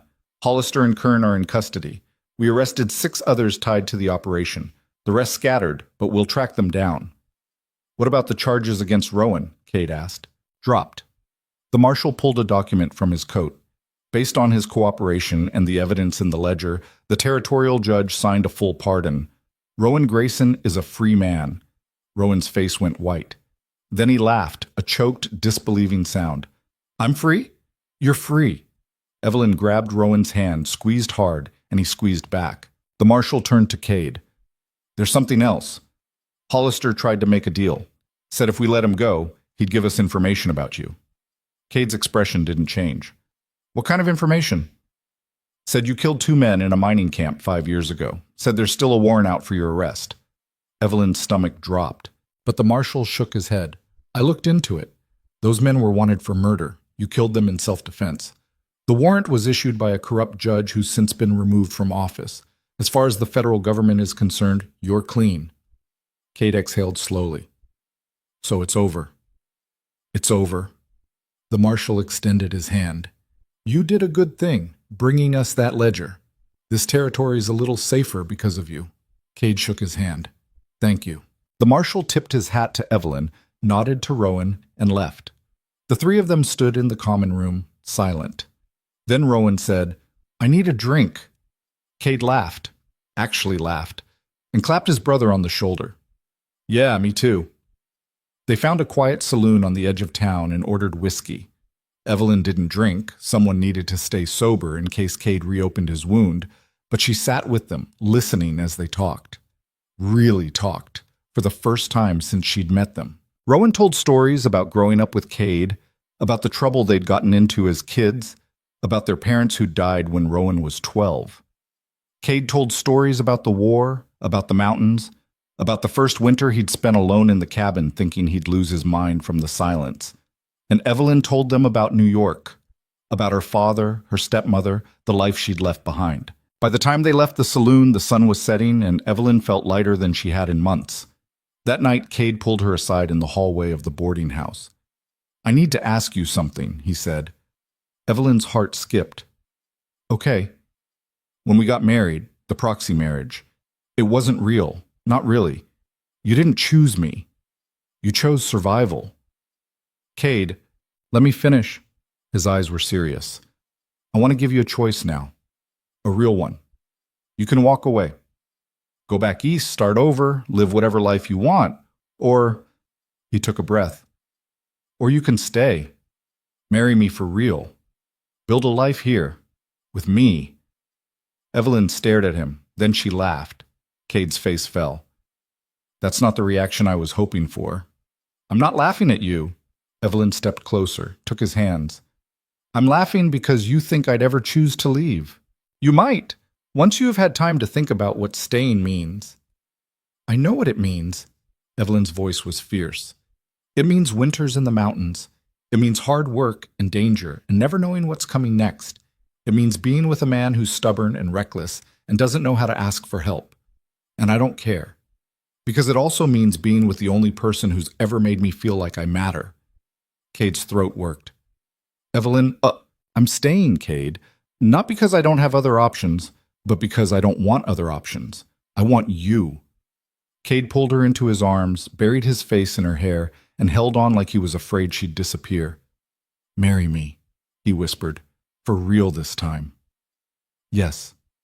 They were married a week later in a small church on the outskirts of Missoula. No guests except Rowan and the minister. No fancy dress or flowers. Just Evelyn in a simple blue gown she'd bought from a seamstress in town, and Cade in clean clothes that didn't have bloodstains. When the minister asked if she took Cade Grayson to be her husband, Evelyn didn't hesitate. I do. And when Cade kissed her, it felt like coming home. After the ceremony, they stood outside the church in the fading sunlight, and Rowan raised a flask. To new beginnings, he said. Cade took the flask, drank, and passed it to Evelyn. She took a sip. Whiskey burned her throat, and handed it back. What are you going to do now? She asked Rowan. Head west. Maybe California. Start over somewhere nobody knows my name. Rowan smiled. What about you two? Cade looked at Evelyn. We're going back to the cabin. You sure? After everything that happened, it's home, Cade said simply. And we're not running anymore. Rowan nodded. Then I guess this is goodbye. For now. Cade pulled his brother into a rough hug. Stay out of trouble. I'll try. Rowan stepped back, looked at Evelyn. Take care of him. I will. Rowan mounted his horse, tipped his hat, and rode west toward whatever future waited for him. Cade and Evelyn watched until he disappeared into the distance. Then they turned toward the mountains, toward home. The cabin looked different when they returned. Not physically. It was still the same rough-hewn logs, the same stone chimney, the same narrow windows, but something had shifted. Evelyn stood in the clearing, breathing in the cold mountain air, and realized what it was. Fear. The fear was gone. The first time she'd seen this place, it had felt like a prison. Now it felt like the only place in the world she wanted to be. Cade dismounted slowly, still favoring his wounded side, and looked at her. You okay? Evelyn smiled. Yeah, I'm okay. They spent the next week settling back in. Cade's wound was healing, finally, though he still moved carefully, and Evelyn caught him wincing when he thought she wasn't looking. She changed his bandages every morning, checked for infection, and refused to let him do any heavy work until the stitches came out. He grumbled about it, but he listened. Evelyn restocked the supplies, organized the cabin properly, and started making plans for spring. They'd need to plant a garden if they were going to stay year-round, fix the roof where it leaked, maybe build an addition if... She stopped herself. One step at a time. On the 8th day, someone knocked on the door. Cade grabbed his rifle, moved to the window, and peered out. Then his shoulders relaxed. It's just a kid. Evelyn opened the door. A boy stood in the clearing, maybe 12 years old, wearing clothes too thin for the cold. He clutched a folded piece of paper in one hand and looked terrified. Mr. Grayson? His voice cracked. That's me. Cade stepped into the doorway. What do you want? I'm supposed to give you this. The boy thrust the paper forward. Man in town paid me $2 to bring it up here. Cade took the paper, unfolded it, and his expression darkened. What is it? Evelyn asked. Cade handed her the note without a word. The handwriting was neat, precise. Mr. Grayson, your interference has cost me considerably. Sheriff Hollister was a valuable asset, and your actions have disrupted a lucrative operation. However, I'm a reasonable man. I'm willing to let this matter rest, provided you and your wife leave Montana within the month. If you choose to stay, I will consider it a declaration of war. The choice is yours. T. Mercer. Evelyn's blood went cold. Thomas. Her stepbrother had found her. How? Her voice came out hoarse. How did he know where I was? Cade's jaw was tight. Probably hired investigators, tracked the marriage certificate, followed the trail. He looked at the boy. Who gave you this note? Man at the hotel in Missoula. Fancy suit, gray hair. Said his name was Mercer. Was anyone with him? The boy nodded. Another man. Older, real rich looking. They were asking about you in town, offering money for information. Evelyn's hands shook. Jonathan Aldridge. He came with Thomas. Cade's eyes went hard. Go inside. Cade. Go inside, Evelyn. His voice was flat, controlled, dangerous. Evelyn grabbed his arm. You're not going down there. You're still hurt, and if they're looking for a fight, then I'll give them one. Cade pulled free. They threatened you. That means they're threatening me, and I don't let threats stand. This is exactly what they want. Evelyn's voice rose. They want you to ride down there angry and reckless so they can claim self-defense when they kill you. Cade stared at her. So what do you suggest? We ignore it. Evelyn's hands clenched. We stay here. We don't engage. And if they try to come up the mountain, we're ready. They won't come up the mountain. Cade's tone was grim. Men like that don't get their hands dirty. They hire people to do it for them. Then we deal with whoever they hire. Evelyn stepped closer. But we do it smart. Together, not you charging down there alone like some what? Like some hero in a story where the hero always dies in the third act. Cade's mouth twitched. It wasn't quite a smile, but it was close. You think I'm a hero? I think you're an idiot who's going to get himself killed if he's not careful. Evelyn's voice softened. Please, Cade, don't give them what they want. Cade looked at the note again, then at the boy still standing nervously in the clearing. He pulled a coin from his pocket and tossed it to the kid. Get out of here, and if anyone asks, you never saw us. The boy caught the coin, nodded, and ran. Cade turned back to Evelyn. We're not running. I'm not asking you to run. I'm asking you to think. I am thinking. Cade's voice was quiet but fierce. I'm thinking about what happens if we let men like Thomas Mercer and Jonathan Aldridge believe they can threaten people and get away with it. I'm thinking about every person they'll hurt if someone doesn't stand up to them. And I'm thinking about the fact that I just got you back alive. Evelyn's voice cracked. I'm not losing you to some rich bastard's ego. Cade pulled her into his arms, held her tight. You're not losing me. You can't promise that. No. He pressed his forehead to hers. But I can promise I'll fight like hell to come back. Evelyn closed her eyes. I hate this. I know. They stood there in the cold, holding each other until the sun started to set. Then Cade said, "We're going to Missoula, but we're going together, and we're doing this the right way." "What's the right way?" "We make them regret ever coming west." They rode into Missoula 2 days later. Evelyn had insisted on coming, and Cade had stopped arguing after the first hour. They left the rifles at the cabin but kept knives hidden in their boots and a revolver tucked into Cade's coat, just in case. The hotel where Thomas and Aldridge were staying was the nicest building in town, 3 stories, painted white, with a balcony overlooking the main street. Cade tied the horses outside and looked at Evelyn. "Last chance to stay out here." "Not happening." They walked in together. The lobby was all polished wood and expensive rugs. A clerk stood behind the desk, looking bored until he saw them. His eyes widened, probably at the state of their clothes, still rough and trail-worn, but he plastered on a professional smile. "Can I help you?" "We're here to see Thomas Mercer," Evelyn said. "Room number?" "I'm afraid I can't give out that information." "Room 12," a voice said from the stairs. Evelyn turned. Thomas Mercer stood on the landing, impeccably dressed in a gray suit, looking exactly the way she remembered, smug, calculating, cruel. Beside him stood Jonathan Aldridge, older, heavier, with cold eyes and a smile that never reached them. "Hello, Evelyn." Thomas descended the stairs slowly. "It's been a long time." "Not long enough." Evelyn's voice was ice. Thomas's gaze slid to Cade, assessed him like a piece of livestock. "So this is the mountain man. I have to say I'm disappointed. I expected someone more impressive." Cade didn't react. Aldridge stepped forward. "Miss Mercer, this has gone on long enough. You've had your little adventure, but it's time to come home." "I am home." Evelyn's hands clenched. "And my name is Grayson now." "That proxy marriage is invalid," Thomas said smoothly.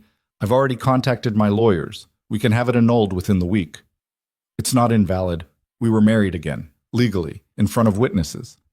Thomas's smile didn't waver. "Then we'll challenge it. Claim coercion, mental incompetence, whatever it takes." "You can't—" "I can do whatever I want, Evelyn." Thomas's voice hardened. "Father left you in my care. That means your decisions are mine to make until you're 25. And I've decided you're coming back to New York to marry Mr. Aldridge as originally planned." Cade spoke for the first time. "She's not going anywhere." Thomas's eyes narrowed. "This doesn't concern you, Mr. Grayson." "She's my wife. That makes it my concern." "Your wife?" Aldridge's laugh was ugly. "You really think a legal document gives you ownership? Evelyn is a lady. She deserves better than some illiterate trapper living in the wilderness." "I can read just fine," Cade said quietly. "And I never claimed to own her, unlike you." Aldridge's face flushed. "You insolent!" "Enough." Thomas held up a hand. "Mr. Grayson, let me make this simple. I'm offering you $5,000 to walk away. Sign the annulment papers, disappear back into your mountains, and never contact Evelyn again." "No." "10,000. "No." Thomas's smile thinned. "Everyone has a price." "Not me." Cade's voice was flat. "You can't buy me. You can't threaten me, and you sure as hell can't take her." "Can I?"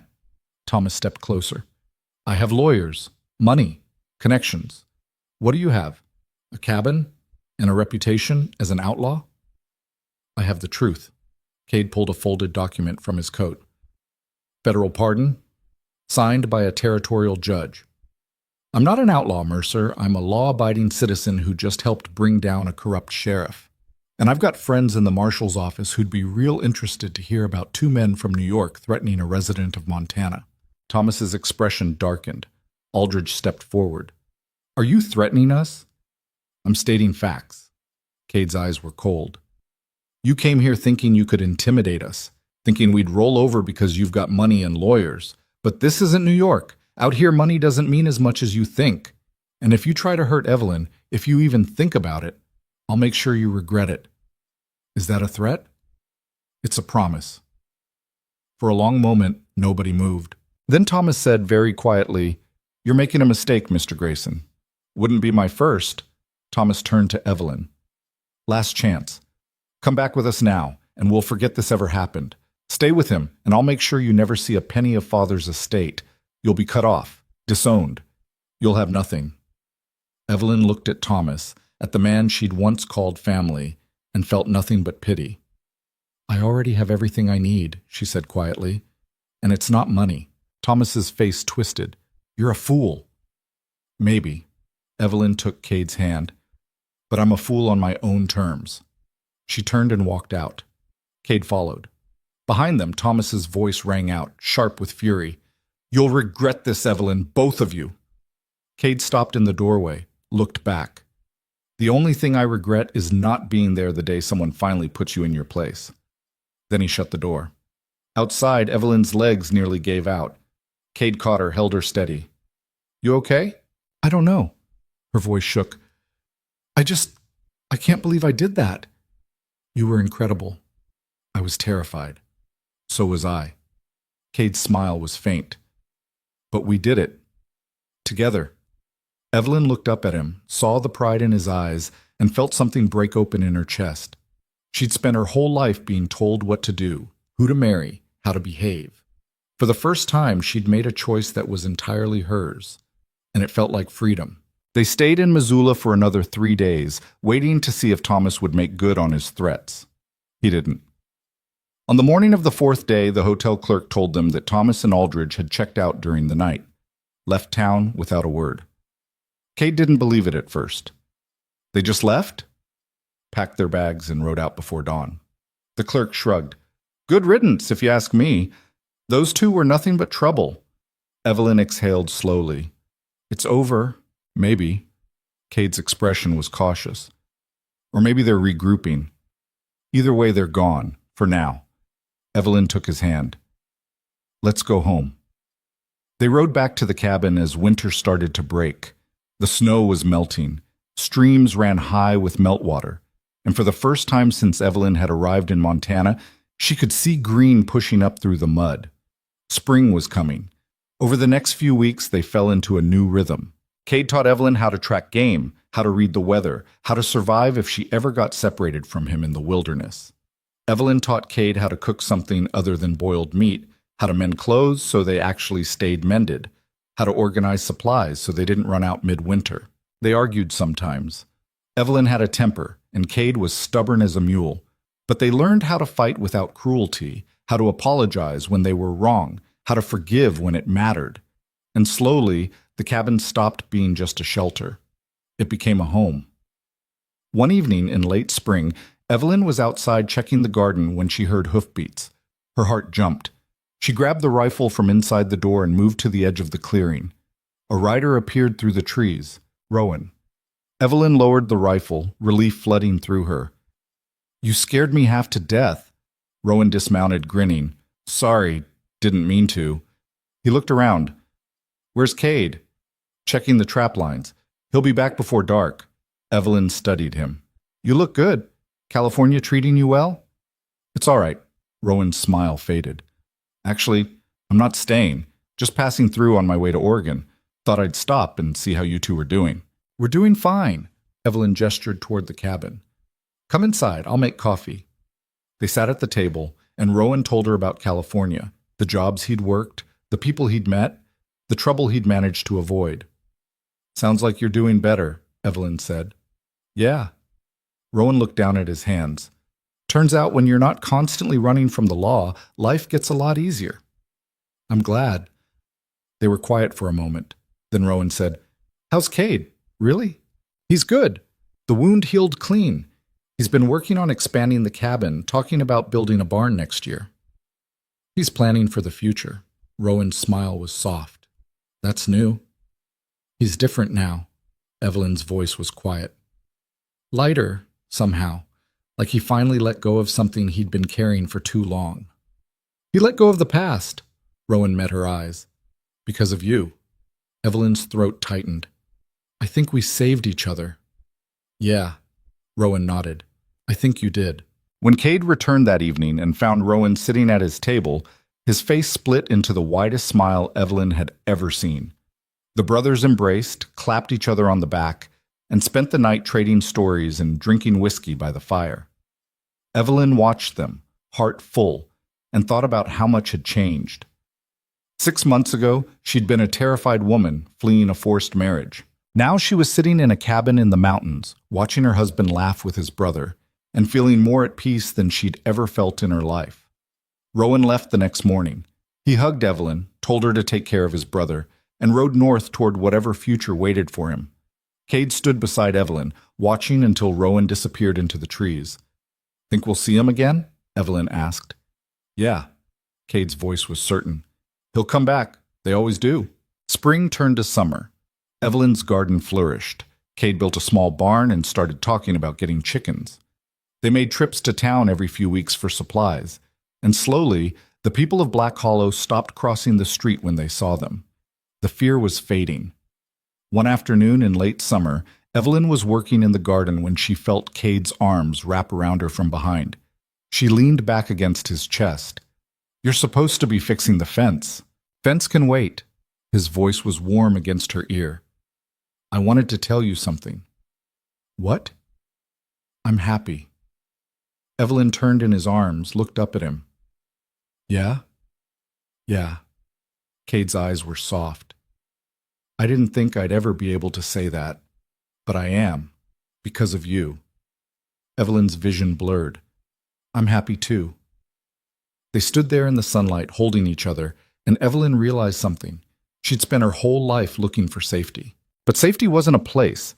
It wasn't money or status or a comfortable house in New York.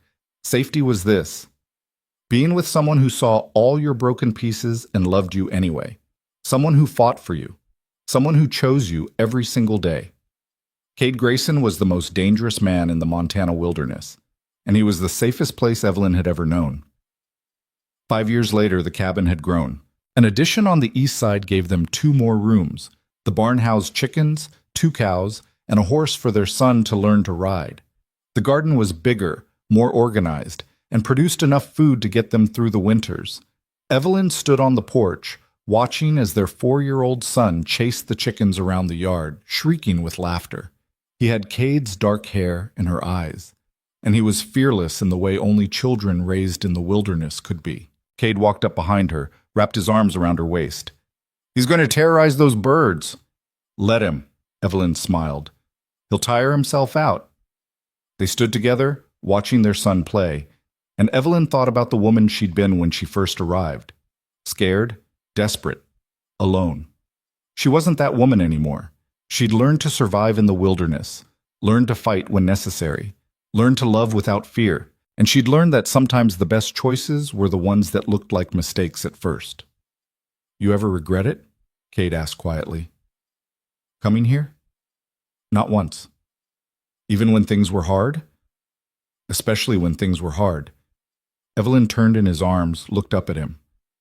"Hard things make you stronger, and I needed to be strong." Cade kissed her forehead. "You were always strong. You just didn't know it yet." "Neither did you." He smiled. "Fair point."